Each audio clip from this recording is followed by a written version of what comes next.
my Dragon Champions family? Last month I did not do a patch notes and I'm a little late today, but that's what we're doing today. We're doing some patch notes. I'm going to give you my thoughts. I might try to, make it a little bit faster than usual. There's not a lot here, but it's good. There's not anything that I can really complain about and blah, blah, blah. So with that being said, let's get into it and let's try not to make this one very long. So I know most of you guys have already seen this, probably seen everything, but I just want to give you my thoughts. That's the only reason I'm doing this video. And I'm a content creator, so this kind of goes with the job, right? So starting out, it says, this week we're releasing a small update, mostly with under-the-hood improvements and upgrades so the game looks and runs smoother. Besides that, we are preparing for next month's Battle Pass season, activities and events. So be on the lookout for new things to take part in. Also, we are introducing several new heroes, new ability levels for Cruelle, and some quality of life fixes. Here's what's in the new update 1.4.102. So they have 3 new heroes. Mara, she's a human. Garn, she's an orc. And Nelly, she's a dwarf leader. Mara will be the Season of Ash Battle Pass for next month. Garn will be available soon in the game, and so will Nelly. I don't know what they're going to do with the Garn and Nelly, but they've been doing it where they have 2 monthly season events, and usually there's a character tied to them. So my guess is that's what's going to go on with Garn and Nelly. They're both going to be only accessible to the season event, and then some random way after that. So my new thing about this is always hoard your resources from now on. If you're in-game, hoard those resources. If you're a free-to-play beginner player, I wouldn't hoard those. But when you're at the point where you have everyone a 7-star and everything, and you have the gold you need and all that, just hoard everything you can. Hoard all chests, hoard all shards. If you need them, go ahead and use them. But the more you hoard, the better you'll do at these season events, and they happen every month now. Before it was like every couple months, now it's twice a month. And I'm guessing it's because they know you'll spend all your resources, so that means you have to buy more. So obviously they're probably seeing like people spend more in these events, so I'm guessing that's why we're doing so many now. Now with all that being said, let's jump in and let's check out Mara. Now I just want to say everything you see in this video is what you're seeing on your build. This is not the test server. So whatever I'm covering here is what you see today when you log in. So you're not seeing anything that's, you're not seeing anything different. Whatever I'm seeing, you're seeing also. So my first impressions of Mara is she looks pretty cool. She's got these crazy hand clamp deals that are just unique and look pretty cool. Not to say a lot about her costume. There's not much there. A lot to see, actually. But besides that, her little goggle thing is cool. She must be blind or something, but she uses her senses, you could say. Love the hair. It's pretty cool. Pretty cool, actually. She's barefoot. Very unique, for sure. So, let's go right into her abilities. Her passive with a level 7 ability, she is immune to blind. She gains 15% increased magic damage for each allied human. Gains 15% increased potency, that should be a potency, for each allied demon. Zeri said in his video, I'm not a fan of these, so I don't know who to use her with, I guess they're just trying to make it so that you can use her with demons, but I'm not sure. I don't really like how that is. But you can use her with demons, but she's a human. But she looks like a demon. Kind of like Mordoom. Like, is he a demon or isn't he? He looks like one, acts like one, but he's at work. So that's very simple. She's putting out damage. And she's immune to blind. She can't be blinded. So a level 7 ability, third A3, she inflicts accuracy decrease for 1 turn. Gain accuracy increase, counterattack, and haste for 2 turns. She gains 10% of turn meter for each allied human. So that's not bad. She's getting counterattack, she's getting haste for 2 turns, and she's also getting turn meter for every human. I don't know if she counts too, but you're potentially getting up to 50% turn meter. So that's not bad. She's getting some good buffs, and she's getting turn meter, so not bad. Her A2 at level 7, it deals 600% of magic damage to an enemy. It inflicts 1 burning for 1 turn for each allied demon. So you got your human synergy in that last ability, and now you get your demon synergy here. So, she inflicts 1 burning for each allied demon in the party. So I guess you can, yeah, it's just whichever thing you want from her. Do you want to put out burning? Put her on demons. Do you want her to gain turn meter? Put her on with human. All right, her A1 at level 7 is deals 300% of magic damage to an enemy. Removes all burning stacks from enemy. Remove 1 buff for each remove burning effect. So she might be good for these burning teams that people are trying to put together. She doesn't put out much burning because there's not any demons that burn, I don't think. But she'd be a good... she'll deal more damage if you put her on like a burning team of some sort. Like with the Lake Lead and Ember and Amara and Kevin Bob. I mean, that's potential. So I have tested her, and let me tell you, her kit may not seem that awesome, but she is dealing crazy amounts of damage. I'm telling you, because of the single damage that she does to people, she is worth the money right now. I haven't bought a battle pass in a couple months. This might be the one. It's a very simple kit, but I'm telling you, she is hitting and doing crazy damage. And I think she can do more here than what you think. And I'm not going to keep dwelling on it. We got a lot more to cover, but she is not as bad as her kit's showing. She's pretty dang good, and she can hit hard, man. So that's Mara. So next up we have Garn. First impressions, he looks cool. The character design is great on this game. They do amazing. Not once have they come up with any new characters and I'm like, I don't know. Like, for the most part, there's something very unique, very cool about them. I love his little spiky ball thing, and he's got that little leather, you know, I don't know, mace looking thing here. I'm sure it has an actual name. I'm sure it's an actual, but I don't know what that is. He's got the whole like thing going. His shoes have those balls. Just really cool. So he's pretty neat. Now, a disclaimer. Lizard Breath told me not to show off. Use the word show off Garn and Nelly. Well, I'm not doing anything in the test server. This is what we have now. I don't know if she meant gameplay or what. That's about all I got to say about him. Excited about this guy. He is also pretty good. He's going to have his uses, and he's going to make a statement in the game when we get our hands on him. So last, but certainly not least, Nelly. She's our first dwarf leader we have in the game. That right there makes her worth whatever you got to do to get her. That one thing. It doesn't have to depend what it is.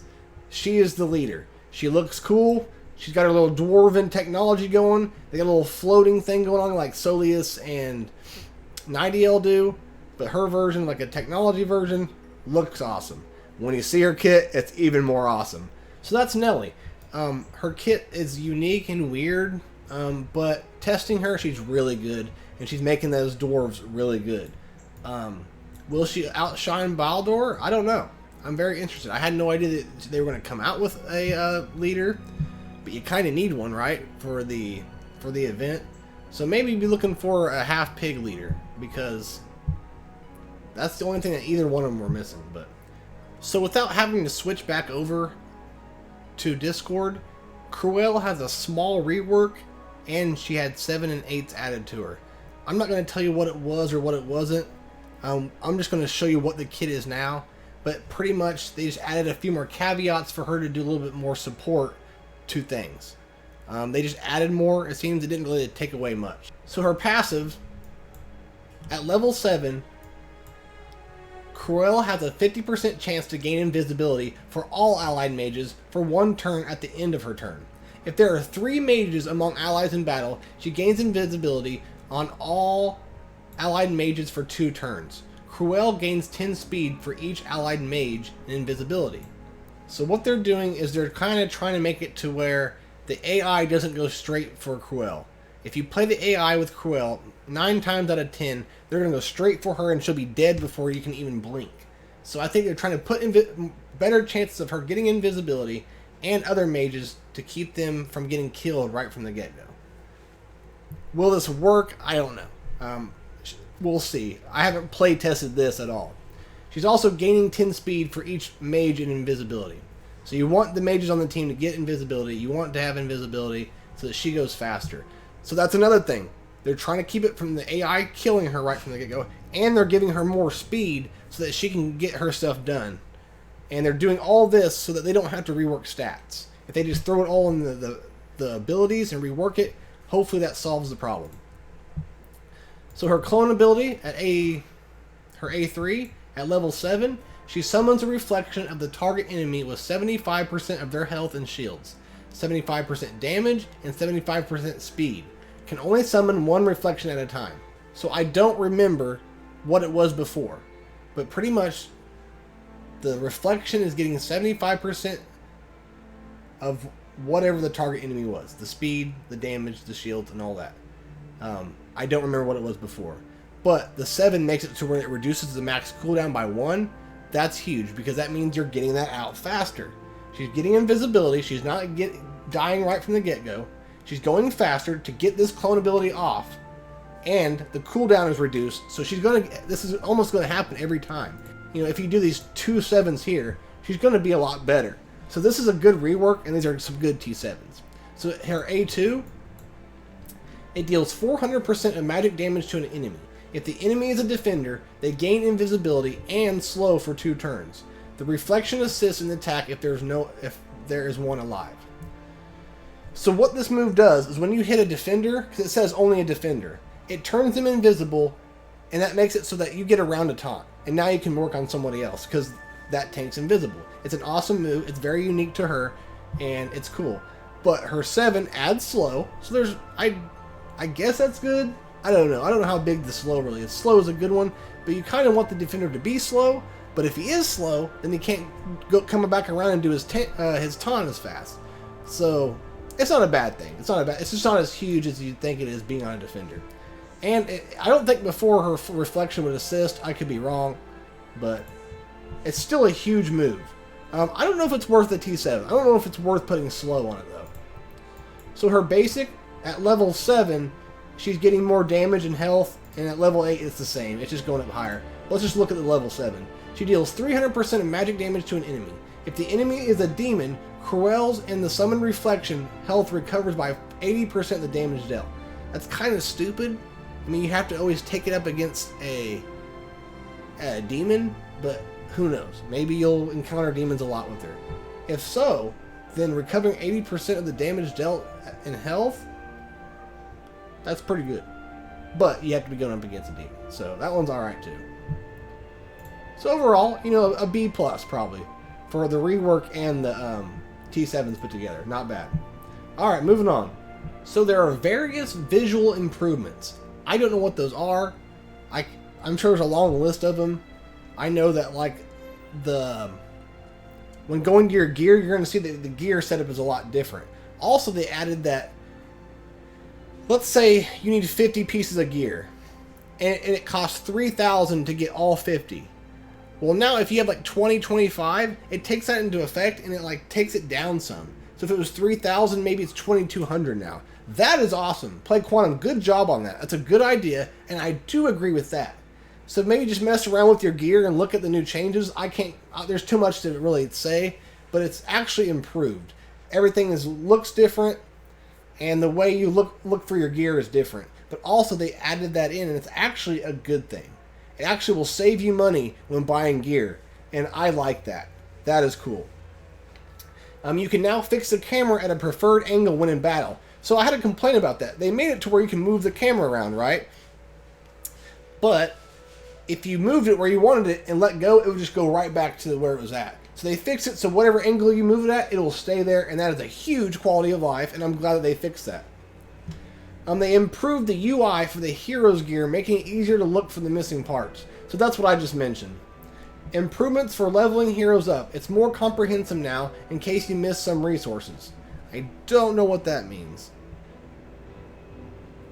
but it's an improvement. Other small fixes and improvements. So they have the Cruelle rework, and that's it. Real quick though, before we end, she had a little devlog the other day. They're doing like a new panda rogue. So here's the concept art here. Pretty cool. Got her little scorpion from Mortal Kombat thing in a whatever you call that. I know it has a name. I can't think of it right now. Here's the second step. Pretty cool. What ones do you guys like? I like the red one and maybe the purple one there. Oh, and then they went with a different purple there. Okay. I love the weapons. They keep finding unique weapons and putting them on the characters. That's really cool. And that's it. So, pretty cool. Pretty cool devlog. Pretty decent patch. Wasn't a lot there. Did some quality of life. Made things a little bit better. And released some really cool characters. I can't complain about that. So let's keep it like that, Play Quantum. Let's kind of do that. Let's not sneak something huge in that will just outshine your patch. Like, this is a good patch. So, with that being said, I don't want to make this one too long. I love you guys. I appreciate you guys. 70% of the people who watch my videos are not subscribed. If you like my videos, you like what I do, just help me out and please like and subscribe my videos. It goes a lot for me, and it supports the channel without having to spend any money or anything like that. With that being said, I love you guys, and I'll catch you next time. Peace.